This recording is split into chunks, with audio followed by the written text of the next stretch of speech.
Hey, what's up there, YouTubers? It's me again, Brian, aka Gamer55551, and I am back with a My 2 cent Nintendo / gaming video for this week, for the week of November 10th through November 16th, where I give my thoughts on some of the stories that caught my attention and give you, my thoughts and my opinion. We got 7 to cover, including the October NPD charts, which for Switch owners, there should be some happy news, including 2 third-party games making it on the, I believe, on the top 10 Nintendo Switch games. Plus, also, there should be some good news, especially for the game The Outer Worlds as well. I was also going to give you my thoughts on the whole situation with the Sonic the Hedgehog movie, where we just saw a brand new trailer and finally the new redesigned for Sonic.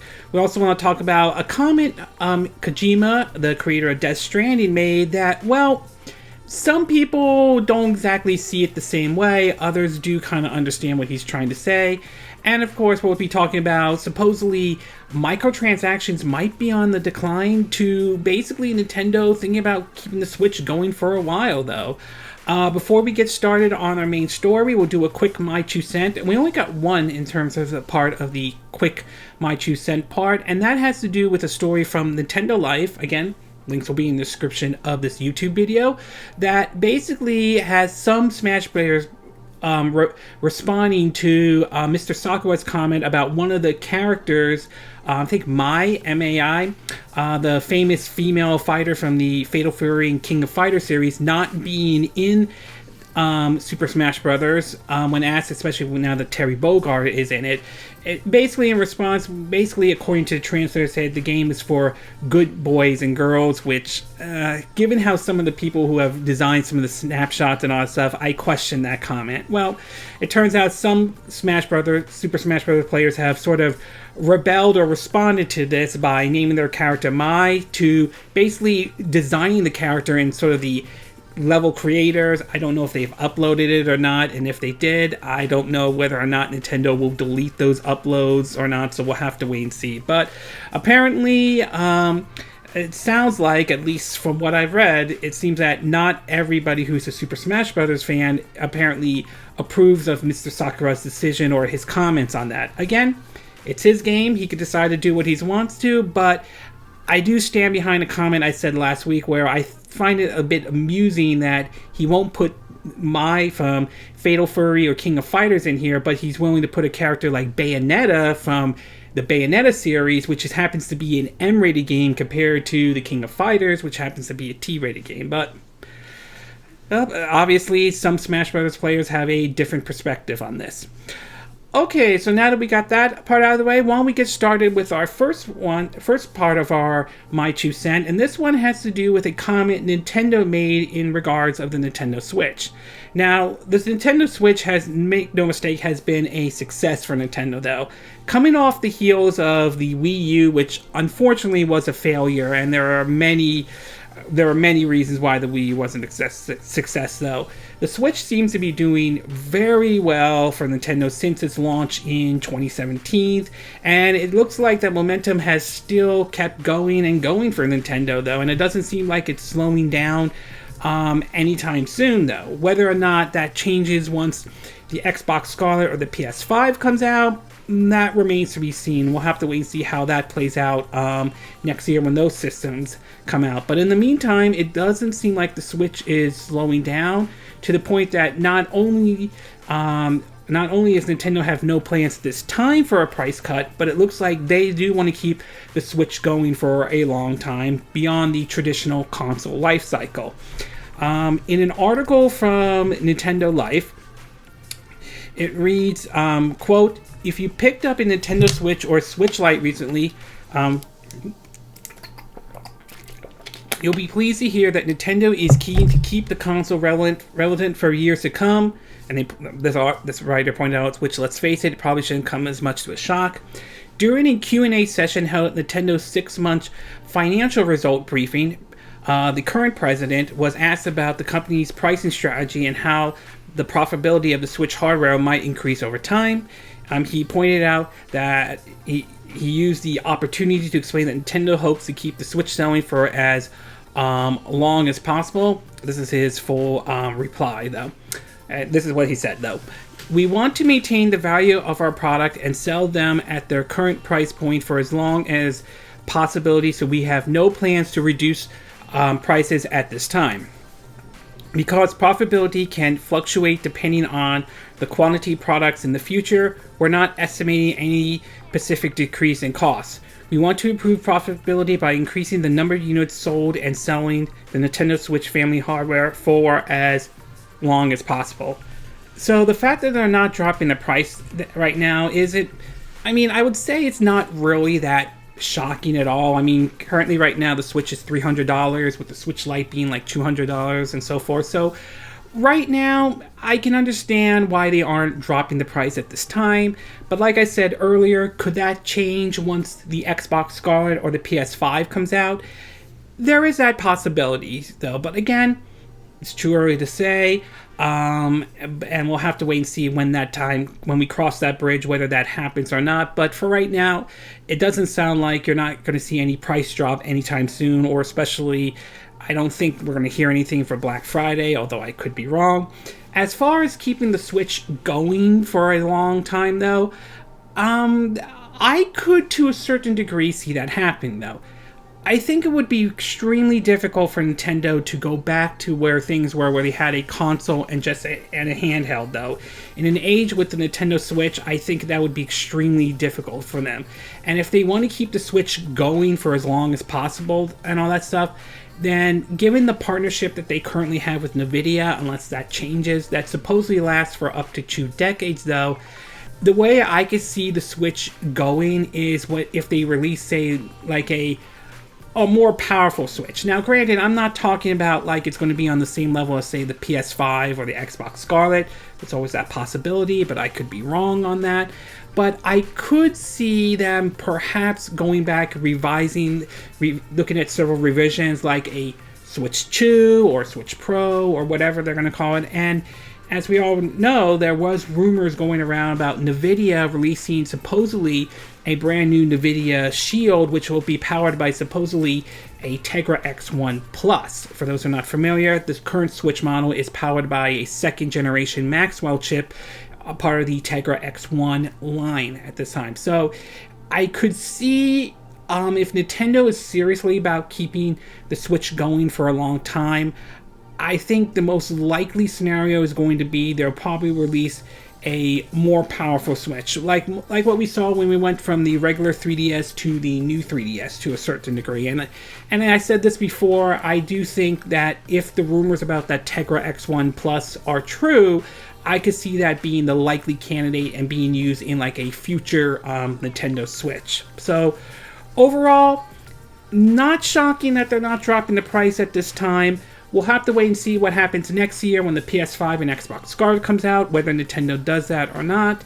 And if Nintendo really wants to keep the Switch going for as long as it can, then I could see them at some point down the road releasing maybe a more powerful Switch, like maybe if it uses that rumor Tegra X1 Plus, or if they use a different chipset that Nvidia has. Remember, the first one did well, so obviously Nintendo will probably have access to a lot of what Nvidia has to offer. So we'll have to wait and see over time or not. But overall, obviously they do want to keep the Switch going. It's not shocking or anything like that, and it's going to be interesting to see what position the Switch will be in once the PS5 and the Xbox Scarlet comes out. Okay, we're going to take a quick break, and when we get back, we're going to get to part 2, and this one has to do with a research from the group Superdata Research on supposedly what looks like to be the decline of microtransactions. So we'll take a quick break, and we will be right back.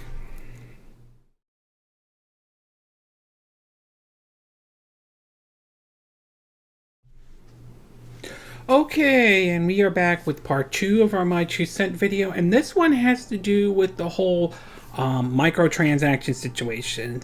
If there's one thing we've seen a lot about this generation is we've seen a lot of companies like Activision and EA and Ubisoft really push the whole games as a service and really heavily monetize a lot of their games, especially games that are like $60 and so forth. We saw that with games like Assassin's Creed Odyssey and so forth, but of course we also got it with Star Wars Battlefront 2, and we all know the controversy that drew with the whole loot box and how that really has put the whole limelight on it.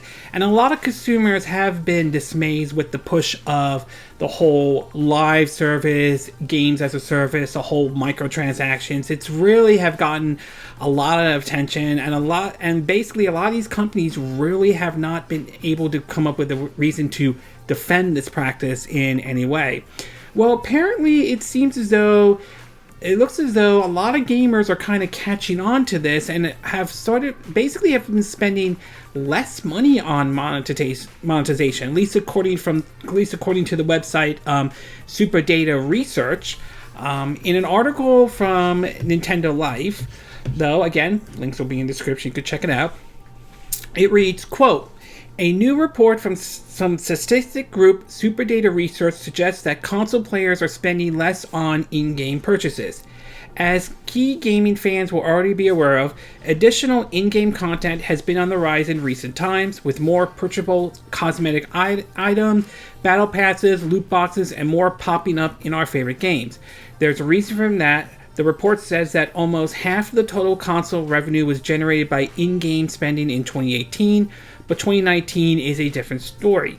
Super Data says that in-game spending revenue have slowly declined over the past years, with trends suggesting that players are now less likely to spend money on such transactions overall, and most likely to focus on one or two favorite games rather than numerous titles. As an example, Fortnite, while still being the most financially successful game in the world every month, has seen its game spending mostly decline since the start of 2019, with combined revenues from PC, consoles, and mobiles failing to hit the $100 million mark in September. Speaking about gaming's in general sense, the report suggests that players are growing more and more worry of monetization tactics, and that developers will need to think of new, exciting ways to earn revenue this way going forward. One of the comments reads that, quote, "In-game spending, as we know, has reached a saturation point. Between loot boxes, battle pass, one-time booster packs, and individual cosmetic purchase, there is no shortage of in-game monetization tactics. These strategies, however, are not enriching everyone to purchase additional content. Developers must seek out and identify the best approach from converting players to spend or earn back players' trust that was lost due to poorly implemented microtransaction models." And an interesting article from Super Data Research, one of the articles that they point out, though, is that, and this is just a snippet of it, though, okay? It reads that many video game companies have been the subject of scrutinies over the past 2 years due to delivery or contacts of their monetization tactics. For example, players were upset by the microtransactions in Star Wars Battlefront 2, where the only option to unlock popular characters was to purchase them or play them for a dozen of hours. Other games have been accused of subtle player manipulation in order to encourage them to purchase more. In Call of Duty World War II, players opened loot boxes in a public hub. When obtaining high quality but implorable loot may inspire other players to purchase in hopes of attaining it as well. Meanwhile, both Middle-earth: Shadow of War and Assassin's Creed Odyssey raise eyebrows for the presence of microtransactions in solely single-player titles. In Middle-earth: Shadow of War, players originally had the option to instantly purchase an ally character, bypassing the franchise signature gameplay mechanics of recruiting enemy characters. In Assassin's Creed Odyssey, players could spend $10 to unlock a permanent experience boost, allowing them to level up faster and thus unlocking high-level equipment and progress throughout the world faster. In-game spending, as we know, it has reached I mentioned that part. So that was the part I kind of wanted to read about, though. So if what Super Data Research is saying is true, Personally, I think that's a good thing indeed. I think that should send a clear message. I think it should send a clear message to developers that this cannot go on. We, as consumers, we shouldn't tolerate this in any way. I mean, I'm somewhat okay if the game is a free-to-play or free-to-download and all that stuff. Kind of similar to what, say, Warframe is, to be exact. I mean, if a game is free to play, I'll tolerate the microtransactions to a certain point as long as it's not creating a situation where you're forcing people to spend money on certain items and so forth. But I will say the whole situation with Star Wars Battlefront 2 and so forth really exposed how a lot of these companies have really exploited a lot of people with the whole microtransactions, loot boxes. Not to mention, we've heard stories of how some of these companies like EA, Ubisoft, and Activision are unfortunately feel that their games are a failure because they didn't make all the money in the world and all that stuff, though. So I think this is great that we're seeing a decline in microtransaction. I do hope, although odds are slim, but I do hope that this opens the door to companies perhaps reevaluating their practice and so forth. I mean, look at a company like CD Projekt Red. Look how they put out a game like The Witcher 3 and handled DLCs properly with, offering free content update to paid expansions. I mean, that should be a model right there of how, and they didn't require any microtransactions or loot boxes whatsoever, earn consumers' trust, and people bought their game, and it became extremely successful for them. And it's one of the reasons why I think why people are excited for the upcoming release of Cyberpunk 2077 as well. So, to me, I think this is good. I personally think it's good. I think it should send a message I do hope it does, send a message that this practice cannot go on. I mean, in my opinion, it's unacceptable for any business, especially from Ubisoft, EA, Activision, and Bethesda as well with Fallout 76, for them to charge $60 for a game and then add in monetization like that. I mean, I think it's disgusting and downright despicable. So overall, if what Super Data Research is saying is true, I'm very happy with this. Hopefully this sends a message that something needs to change once and for all. Either you're going to put out a game that is a free-to-play, that has monetization, or just put time and effort into a title and charge $60 and not have any loot boxes or microtransaction. If you want to do DLCs, look at The Witcher 3 Wild Hunt as an example of how DLCs should be handled. Okay, we're going to take a quick break, and when we get back, we're going to get to part 3, and this one has to do with a comment that Kojima basically made in regards of the reviews, or at least some of the reviews in the US, in regards of his recent release of the game Death Stranding. So we'll take a quick break, and we will be right back.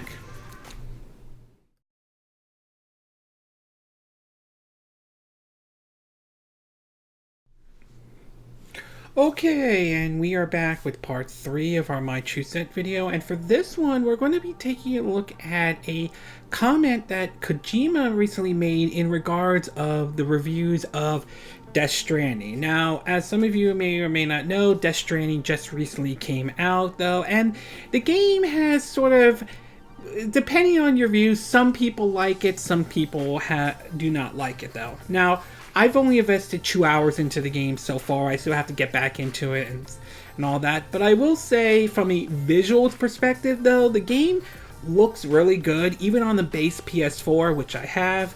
And, of course, the story is also very interesting indeed. As far as the gameplay goes, right now, I will say to some degree, it is kind of like a walking simulation or a hiking simulation to a certain degree. But I haven't found myself finding the game to be boring or anything like that. So for me, it's certainly isn't a terrible game or anything like that, but I can understand why the game may not appeal to everybody and so forth.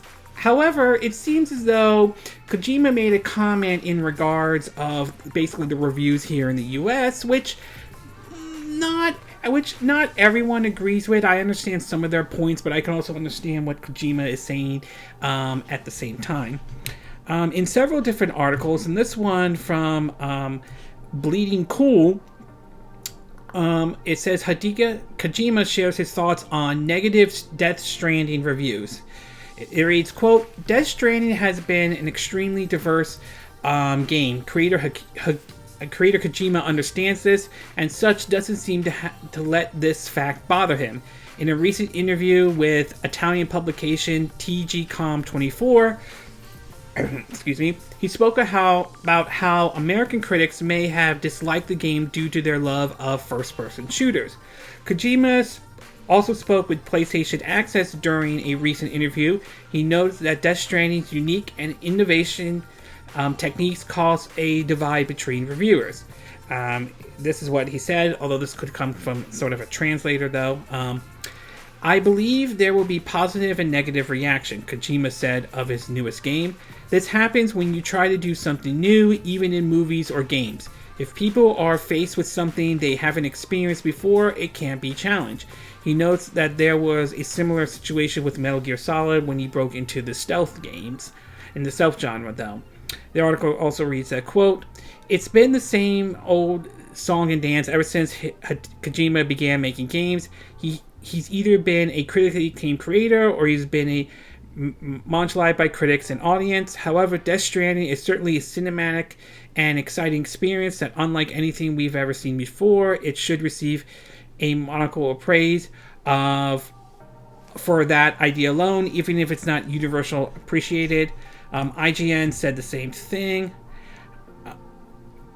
and also that, and also IGN also did a follow-up to some of the article when he quoted a lot of his comments about Death Stranding.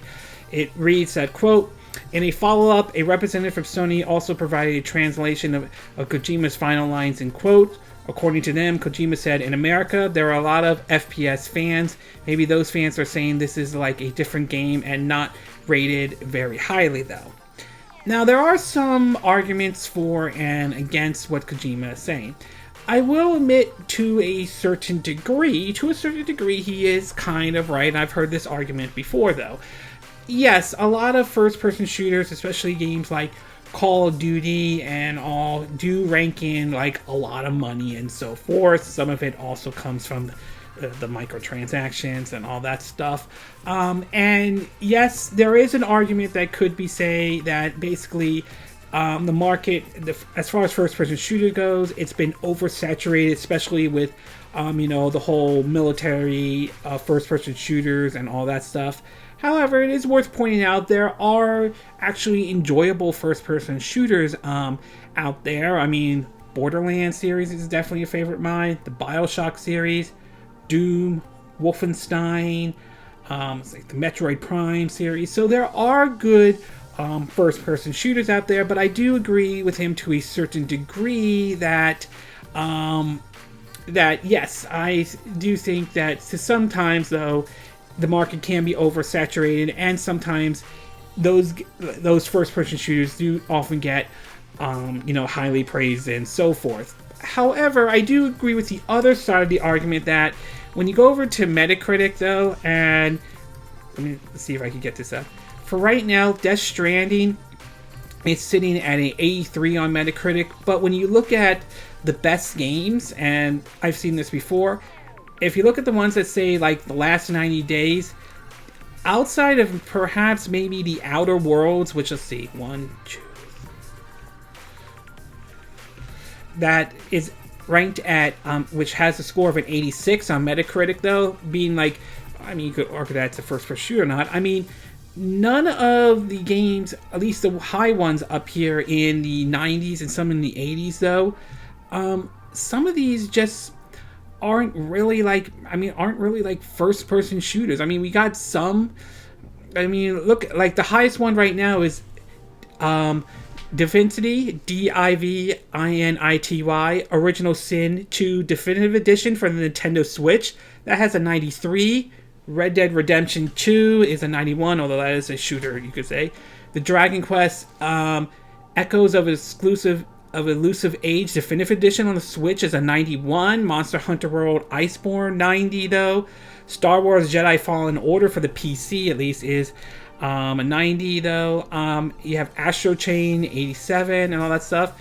And when you look at best review scores of all time, you have The Legend of Zelda Ocarina of Time for the Nintendo 64 at 99. Tony Hawk's Pro Skater at a 98. Pro Skater 2. Grand Theft Auto 4, I believe that's it. Let me check to make sure.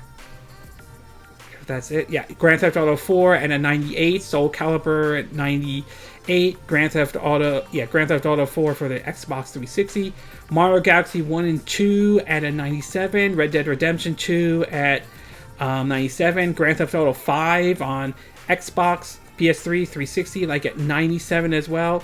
Breath of the Wild at 97. So I would say when you look at some of these games, there are a lot of games in the US that have gotten praise that aren't exactly first-person shooters. So there is a good point to be made against what Kojima's argument was. So my overall take is that he's right on some parts of this, but I'm not saying he's 100% right. I mean, when you look at, like I said, if you look at Metacritic and see a lot of the games that have been reviewed in the US, not all of them are first-person shooters, or not all of them are filled with that in any way. So yes, he's right that some people are not going to get his game, but I think he's wrong in some areas where he's saying that only first-person shooters get are basically those are the ones that get the best, that Americans only like first-person shooters and all that stuff, which I don't entirely 100% agree with. Don't get me wrong, I like first-person shooters. There are good first-person shooters out there, but I don't 100% with what Kojima said. So it's kind of a mixed response to what he said. And like I said, he's right on one part, but wrong on the other part. Okay, we're going to take a quick break, and when we get back, we're going to get to part 4, and this one has to do with the new trailer for the Sonic the Hedgehog movie. So we'll take a quick break, and we will be right back.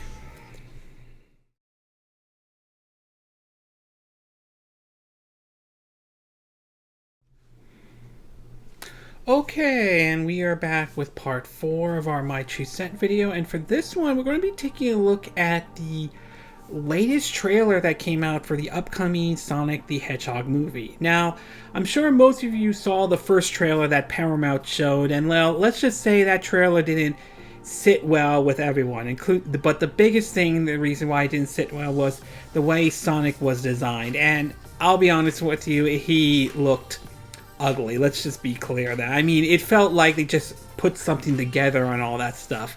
And I'm sure most of you are aware that the backlash that grew to the point that basically Paramount decided to scrap the original release that was supposed to come out this month, to push it back to, I believe, February 14th. Mostly to give the folks who worked on the CGI and all that stuff time to redesign Sonic and all that stuff, though. So with the new trailer coming out, I will say that Sonic looks, well, better. I mean, this is a better looking Sonic. He looks more closer to the original design than that Frankenstein of a monster that they showed in the first trailer. Not to mention they picked a better song. I think the one from, it was the Blitzkrieg one from the Ramones. Again, I apologize if I don't know the name of that song correctly, though. And apparently we learned that one of the folks who helped with the new design was apparently who also helped in the Sonic Mania video games. In an article on Forbes, it reads that the creator of Sonic, the original creator of Sonic the Hedgehog, gave his thoughts on the new movie redesign. All right. What's with the updated trailer for Sonic the Hedgehog movie out now? We have an all-new design from Sonic that's closer to the original game. So what does people like, the creator of Sonic think of the new design? Well, he and the members of Sonic Team already gave their scratching verdict on the original design of Sonic for this live-action movie. So I was curious to what they would have to say about this new version of Sonic. In general, it's quite positive. The tweet was supposedly translated to, "This is the new trailer with Sonic's new design. The design is much more Sonic-like now that he's wearing gloves. However, his eyes still aren't joined together. I feel that is a bit strange, but I am looking forward to the movie's release." Yeah, but I mean, it's more closer to the original design, though. However, he also pointed out he wasn't happy that they've wiped out the old design. He, quote, basically writes, quote, as he tweeted about that, he said, "Sonic's new design for the movie is out. However, it seems they're making out as if the old design didn't exist, as the old tweets were deleted. I wanted to see a special DVD version of the movie which used the old design." Who knows if Paramount will even do something like that, though. As far as wiping it out like it doesn't exist, no. This is the internet. Someone's going to find the old design and all that stuff and archive it and all that. What's also interesting is, and the article also continues, it says, "What's especially interesting here is that it seems that this version of design is what the creative team of the movie originally wanted to do, and it begs the question of who in Paramount's management decided to ignore their obviously validated input. Fans of Sonic Mania will also be happy to know that this new redesign of Sonic was handled by Tyson Hesse, Hesse, and while it isn't exactly like the game, it's definitely a awful lot better." He tweets that, quote, honored to have been brought into the lead design on the new Sonic movie, working with Jeff and the moderators, riggers, textures, fur artists, and animators in LA, London, and Vancouver was a thrill I'll never forget," and all that stuff. So basically, who they hired was one of the folks who worked on the Sonic Mania video games, which to me, that's definitely a good thing. But it kind of does beg the question of why didn't they go with this design in the first place? Why did they go with that awful looking design? I don't know whose idea was it to go with that one. But I will say this new Sonic definitely looks better. It stays true to how Sonic looked like in the video games to a certain degree. So it definitely makes the trailer for the upcoming Sonic the Hedgehog movie more appealing. That said, the question is, will it be enough? I mean, it's still unclear whether or not the movie is still going to be good or anything like that, and it's still unclear whether people will still go to the theaters to see this now with the new Sonic redesign, or if it still isn't enough and the movie bombs. Although we've been hearing Paramount has been in sort of trouble lately and all that stuff. Haven't had a huge amount of box office success, with Terminator Dark Fate not doing very well, and Gemini Man with Will Smith also not doing well either. So it's going to be really interesting to see what happens on February 14th, 2020 when the movie comes out, though. Seeing this new trailer with the new Sonic, I would say I might go see this movie. I mean, I might see it, though. I might see how Jim Carrey portrays Dr. Robotnik, whether he does it well or not. So we'll have to wait and see on that one. But I will say, overall, definitely like the new design. The new design definitely looks more closer to Sonic that we know. Whether or not this pays off at the box office when the movie comes out on February 14th, 2020, that remains to be seen. Okay, we're going to take a quick break, and when we get back, we're going to get to part 5, and this one has to do with, well, controversy again surrounding Pokemon Sword and Shield that just recently came out. Plus, if what I'm reading is correctly, some people have actually gone out of their way to petition the White House to stop the sales of Pokemon Sword and Shield. Yeah, you heard that correctly. You heard that. So we'll take a quick break, and we will be right back.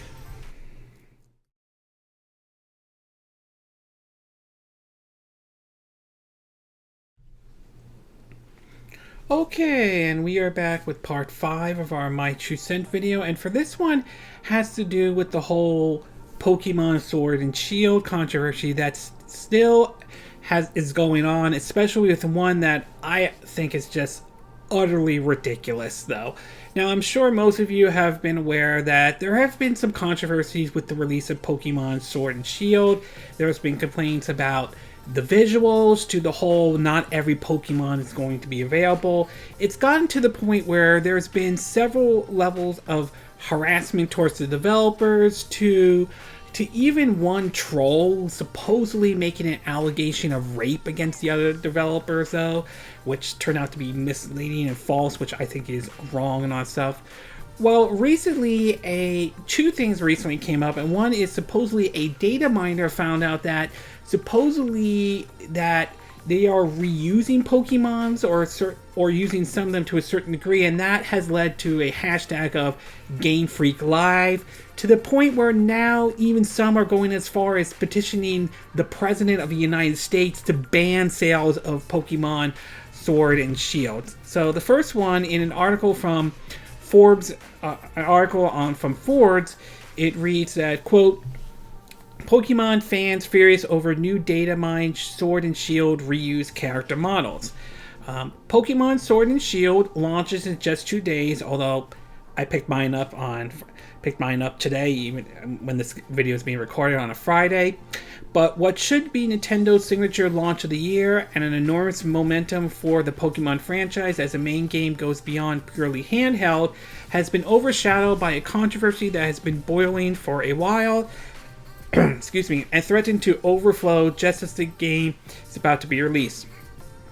All of this stems from the National DEX issue, in which Game Freak revealed that for the first time it will not be possible to have all past generation of Pokemons in Sword and Shields, and that many would end up on the cutting room floor for this version. One reason given for this change was Game Freak said they had to make all the Pokemon Sword and Shield Pokemon models and animation from scratch from the move to Switch.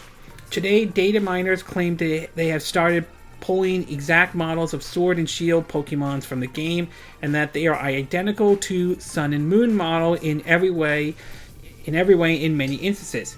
This has further fanned the flames and our already raging fan base, and now Game Freak lied is trending with these side-by-side frame shots. And additional video shows either reuse or low quality animation, trying to get rid of the other part of the rationale as well. Even before this recent turn, the National DEX issue has caused a huge SCHISM among fans internally, between those who are understanding and those who are not, and between fans and Game Freak generally. Game Freak reported that the morale was low as the company in the wake of the recent controversy. This got Thank You Game Freak trending for a little while as people shared their fond Pokemon memories online, but now that's been replaced with yet another firestorm. The author continues to write, quote, excuse me, it's just a mess overall.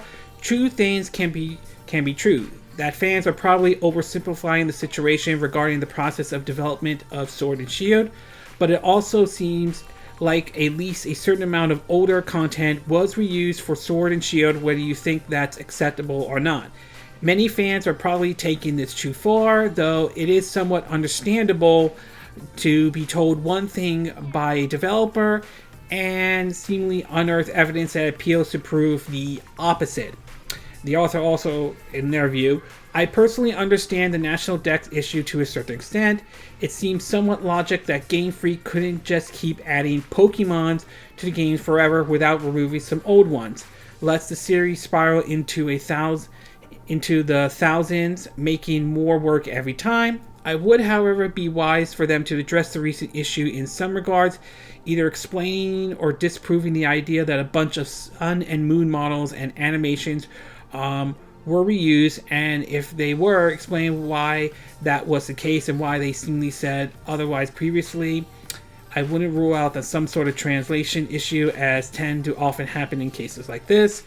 The author also concluded saying, regardless, this is definitely not what Game Freak or Nintendo want to see heading into the launch of Sword and Shield.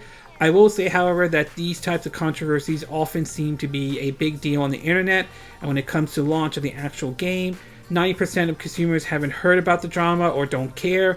and seem likely that Sword and Shield will be a massive hit regardless of all of this.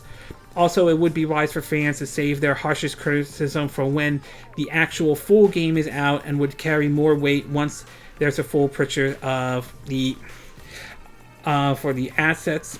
For the assets. For now, though, the fire burns. I have the person also asked Game Freak for comments and update if I heard back. So, yes, I think this author is right, though. I think the whole Game Freak could have handled the whole national dex issues, though. But I will say, I will agree that I think some fans have kind of taken it a little too far. And one recent example is this article from Nintendo Life, which points to how now some fans have gone so far to ask the President of the United States to halt the sales of the game.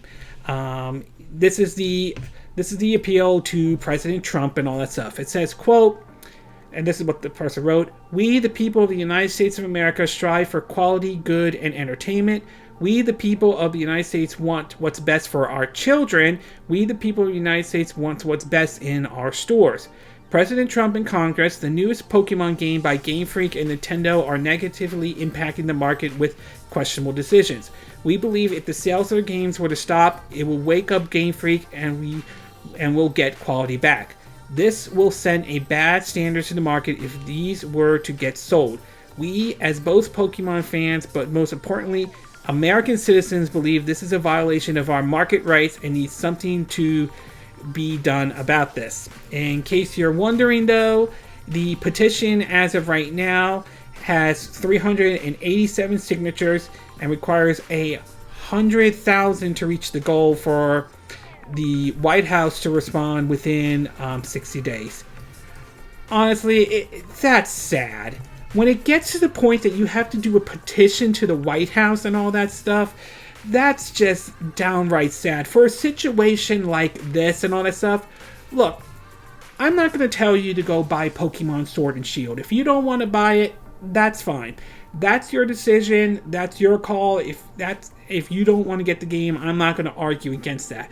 But when it starts seeing situations where fans go way out of line, when you do something like when you basically do something like this, like petition the White House to get involved, I mean, all I see when someone does that is that it just reinforces the stereotype that you are a man-child living in your parents' basement, that you have no life or no job whatsoever. It just sounds bad. And call this political if you want to, but I'm standing behind what I'm saying.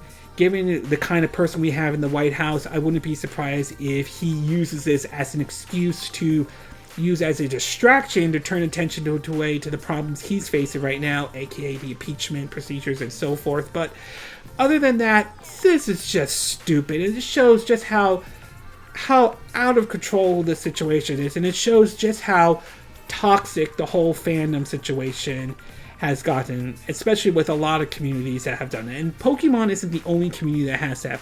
We've seen that with Overwatch, we've seen that with other franchises as well. So Pokemon isn't the only community that does this, but this is utterly ridiculous. And this, I cannot believe that that it's gotten to this point. It just shows just how sad some gamers take things, excuse me, a little too serious. I mean, it's okay to have a legitimate criticism, and I'm not saying you have to buy Pokemon Sword and Shield.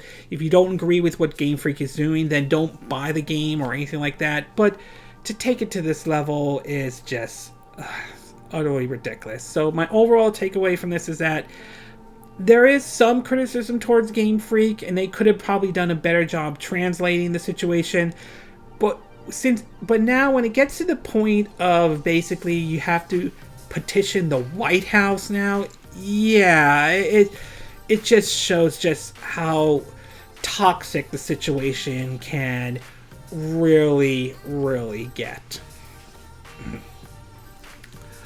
Okay, we're going to take a quick break. When we get back, we're going to get to part 6, and this one has to do with the launch lineup for Google Stadia. So we'll take a quick break, and we will be right back.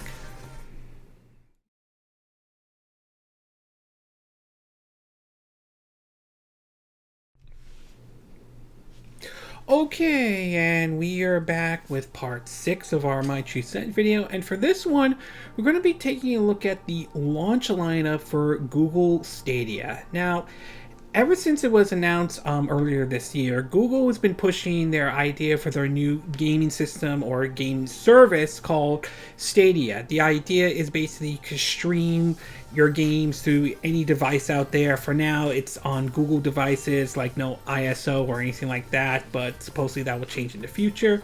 From from any device, from your TV to your phone, tablet, computer, and so forth, though.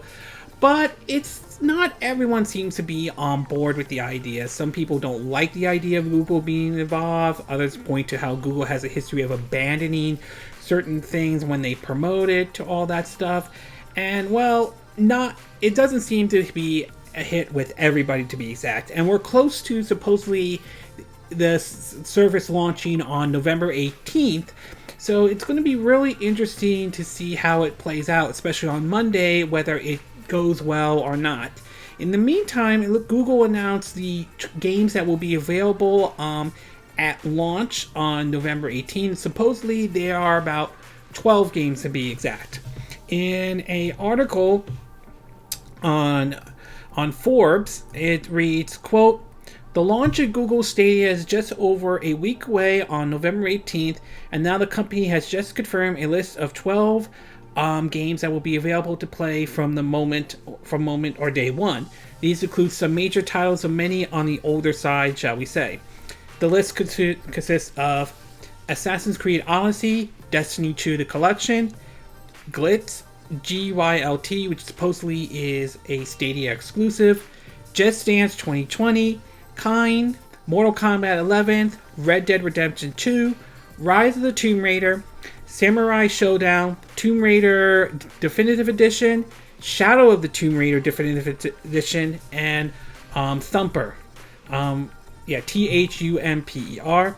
Google promised 14 more games by the end of 2019, and some of those include Ghost Recon Breakpoint, Rage 2, Metro Exodus, and Wolfenstein Youngblood. Past titles such as Watch Dogs Legion, Cyberpunk 2077, Gods and Monsters, and Doom Eternal are coming to Stadia.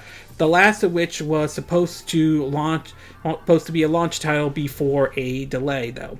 But as you can see, we are starting with a number of AAA titles that are at least a year or two old at this point, whether that's Destiny 2, Assassin's Creed Odyssey, Red Dead 2, the 2 Tomb Raider games. Mortal Kombat 11 was released in April, so that one is the newest on the list. One you might never heard, GYLT, is a small Stadia exclusive puzzle game. This, according to the article, it reads that, quote, This all does feel more like an early test run than a launch of a new console, which I think Google understands, though consumers may not. Granted, every new console launch don't arrive with a ton of new games, but there are usually new games, and that can only be said about a couple small titles here with Stadia. Ultimately, the goal of Stadia is clear: to get new releases arrive on the platform the same time they arrive on the PlayStation, Xbox, or PC, though it may take some time to get to that point. Also, it's sound to be said once again, because I'm still seeing people being confused. This is not Netflix for games, which you get all the titles on the list for a subscription fee. Rather, you still are buying individual games like you would on any other digital marketplace, outside of a few exceptions that will be offered for free when you subscribe to the 4K streaming tier.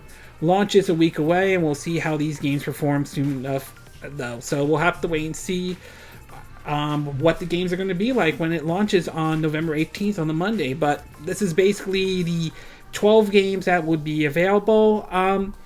Some of these games aren't necessarily bad. Red Dead Redemption 2, the 3 Tomb Raiders, though, Samurai Showdown, that would be great for fighting game fans, but it's, well, not a big list or anything like that. It's going to be really interesting to see how Stadia is handled when that launches on Monday, though.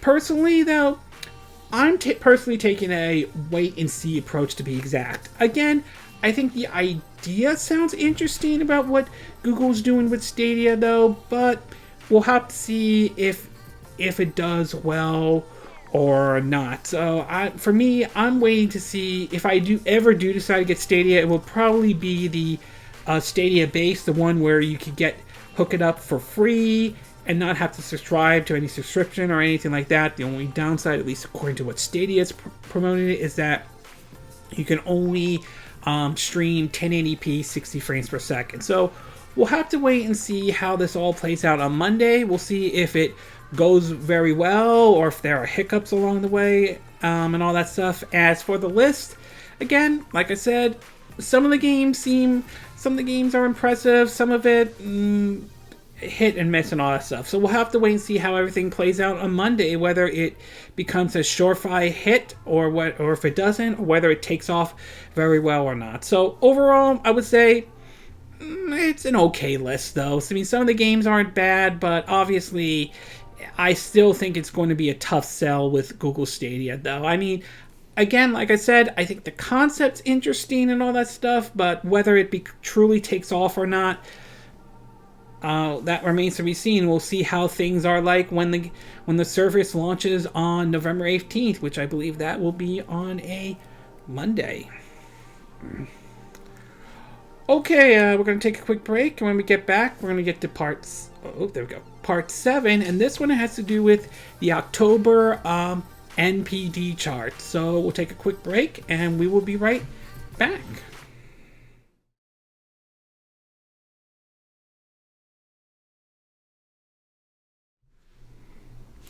Okay, and we are back with our, 7th and final part of our My 2 Cent video. And for this one, we're going to be taking a look at the NPD charts for October 2019. So as always, around this time though, the NPD releases their charts to look at what were the best-selling games in the US, and there were some interesting ones in there, particularly with games like The Outer Worlds on this list as well, especially Luigi's Mansion 3, which, from what we understand, that sold very well here in the US. In an article from the NPD, there are two ones to be exact. The first one has to do with the Nintendo Switch, which on one hand seems to have done well, but at least according to what VentureBeat is saying, again, links will be in the description, they're saying that, quote, brisk Nintendo Switch sales can't offset October hardware declines. According to the article, it says, consumer spending on gaming hardware continues to plummet in October, according to the NPD group. US gamers spent $182 million on new consoles. That's down 41% from October 2018. The Nintendo Switch was once again the top-selling console for the month, but it's worth noting that the comparison to 2018 is tough because Red Dead Redemption 2 launched for the Xbox One and PlayStation 4 in October 2018. That game has likely moved a significant number of systems. October 2019 did not have anything like that, but even without Red Dead, it's clear that the younger Switch is still in its prime of its life, and the aging Xbox and PlayStation devices are in their twilight, though. Nintendo Switch was, again, the best-selling hardware platform in October and remains the best-selling platform of 2019, one of the NPD analysts said. Year-to-date hardware spending has declined 23% versus a year ago to 2.1 billion. Nintendo Switch is the only platform with sales gain both in October as well with year-to-date. But just because the PS4 is on its way out doesn't mean it can't celebrate. The console is still on the best performing system, even through its most luxurious years. With 6 years in the market, the PS4 ranks as the third fastest unit selling home console in history. It's trailing only 6-year sales total of the Wii and the PlayStation 2. So in terms of the hardware, though, again, the Switch continues to do very well and all that stuff, but not enough to be exact, though. It's going to be, like I said before, and I'll say this again, it's going to be really interesting to see what position the Switch would be once the Xbox Scarlet and the PlayStation 5 comes out. In the meantime, in terms of the best-selling games, what games sold the best, it seems as though both Call of Duty Modern Warfare Remake and The Outer Worlds apparently had a good month in October. In terms of the top 20 best-selling games in the U.S., we have Call of Duty Modern Warfare.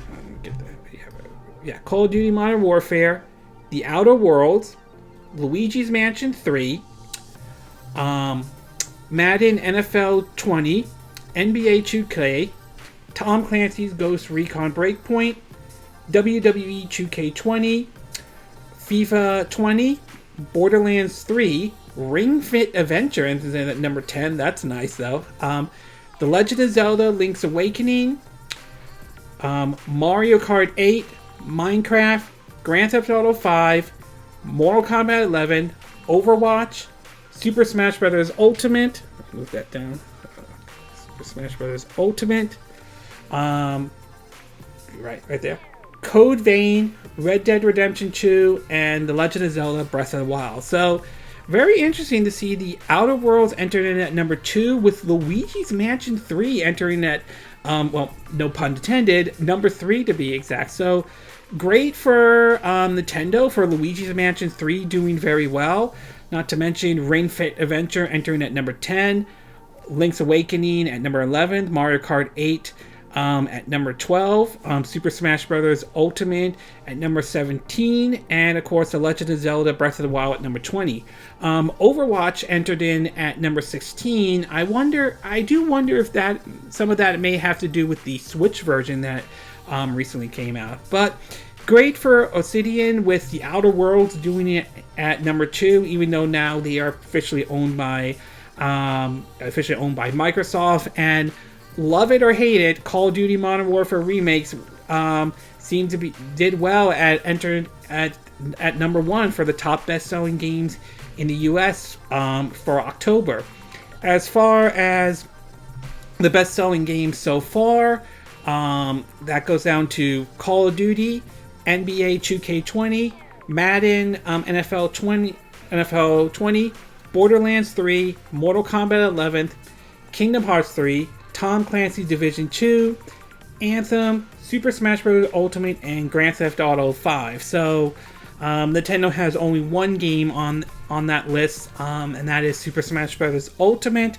Other than that, the rest are third-party games. Obviously, Call of Duty Modern Warfare it certainly is now the best-selling game of 2019 so far. Great that Borderlands 3 is doing well. I mean, I do enjoy the Borderlands series. In terms of the best-selling games in the last 12 months, they have Red Dead Redemption 2, Call of Duty Modern Warfare 2019, Super Smash Bros. Ultimate, Call of Duty Black Ops 4, NBA 2K20, Madden NFL 20, Borderlands 3, Mortal Kombat 11, NBA 2K19, and Battlefield 5 are basically the best-selling games, the 10 best-selling games over the last 12 months. Over to the individuals based on each system, though. The only first-party game from Xbox One to make it on this list was Gears 5, and that entered in at number 10. Otherwise, the best-selling game on the Xbox One, it was Call of Duty Modern Warfare 2019, although The Outer Worlds entered in as the 4th best-selling game on the Xbox One.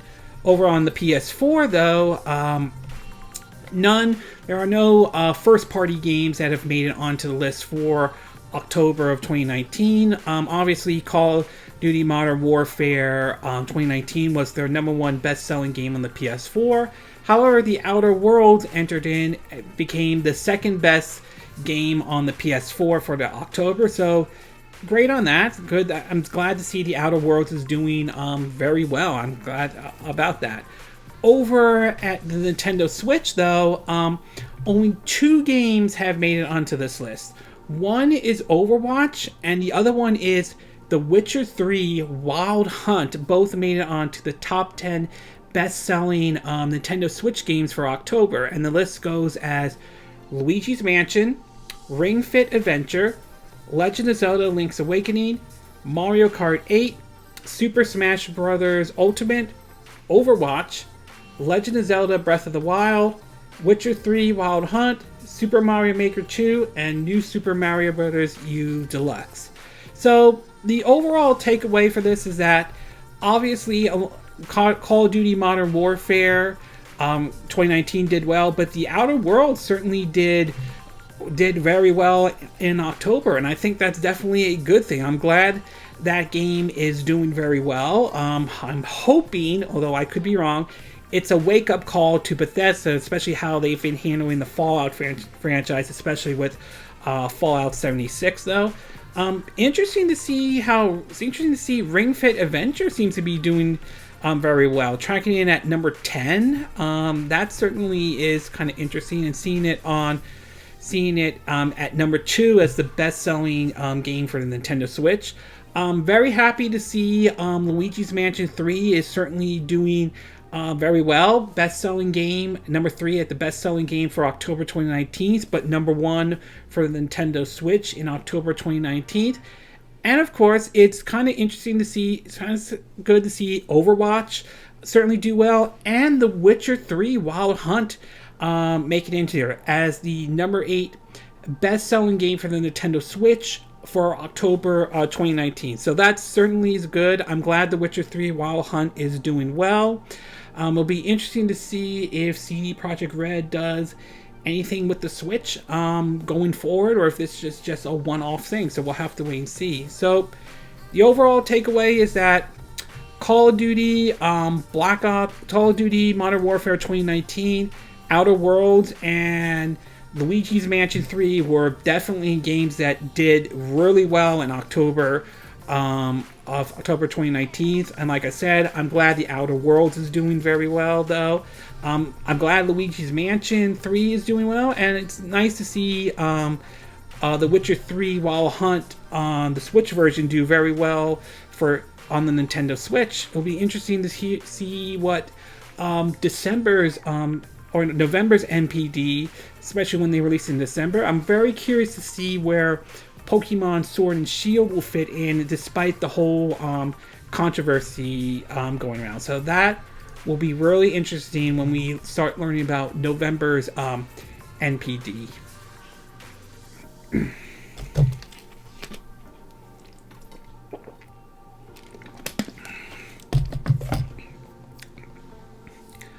Okay, this concludes this My 2 Cent video for this week. And again, these are my opinion. What are yours? What are your thoughts about Nintendo wanting to keep the Switch going as long as possible? Do you think they'll be able to do that?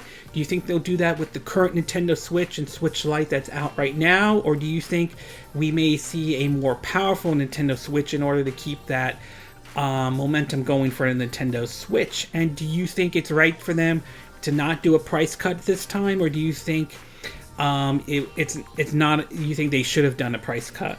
What do you think about this report about microtransaction in the decline? Do you think this is a good thing? Do you think this is a wake-up call for the industry in general? Or do you think that you don't see this having really any impact on microtransactions or loot boxes or cosmetics in any way? What are your thoughts about Kojima's comment in regards about the reviews of Death Stranding? Do you think he's right about what he said about the reviews, or do you think he's wrong about his comments about the reviews here in the US? Or do you think it's a mixture of both? He's right in one area but wrong in the other area? What do you think of the redesign of Sonic for the upcoming Sonic the Hedgehog movie? Do you like this redesign? Do you think this will help the movie when it comes out on February 14th, or do you think this will, or you don't think this will help the movie at all? What do you think about the latest controversy surrounding Pokemon Sword and Shield? Do you think some people are blowing it way out of proportion, or do you think people have a right to be angry at Game Freak in terms of how they've handled the situation with Pokemon Sword and Shield so far? What do you think about Google Stadia's launch lineup for their upcoming service, which will be available, I think it's 18th or the 19th. I'm not 100% sure. It's one of those dates, though. Do you think this is an okay launch lineup? Do you think Stadia will be a success? Do you think there won't be any hiccups? Or do you think there's going to be issues? Or do you think that you think Stadia is going to be a flop in any way? And what are your thoughts about the NPD, though? Were you pleased with these results? Were you happy to see games like Luigi Mansion 3 or the Outer Worlds do very well on the NPD charts? Are you happy to see, say, like on the Switch, Witcher 3 Wild Hunt making it on that list in any way? Were there games you would prefer that had made it onto the NPD charts? Do you agree with what I said? Do you disagree? Do you have a difference of opinion? As always, sound off on the comment section below. Let me know what you think. And I do hope you hit that like button. I would really appreciate it. And I do hope you do subscribe to my YouTube channel. If you do, make sure you hit the bell icon for notifications of any new videos I put up. Also, feel free to share this video if you want to, and feel free to donate to my channel if you like. You could do it through PayPal me or Patreon. Links will be in the description of this video. And I will see you again next time when I do another video. Hopefully that'll be soon. Until then, from Southern California, wish you all a good day then. Bye!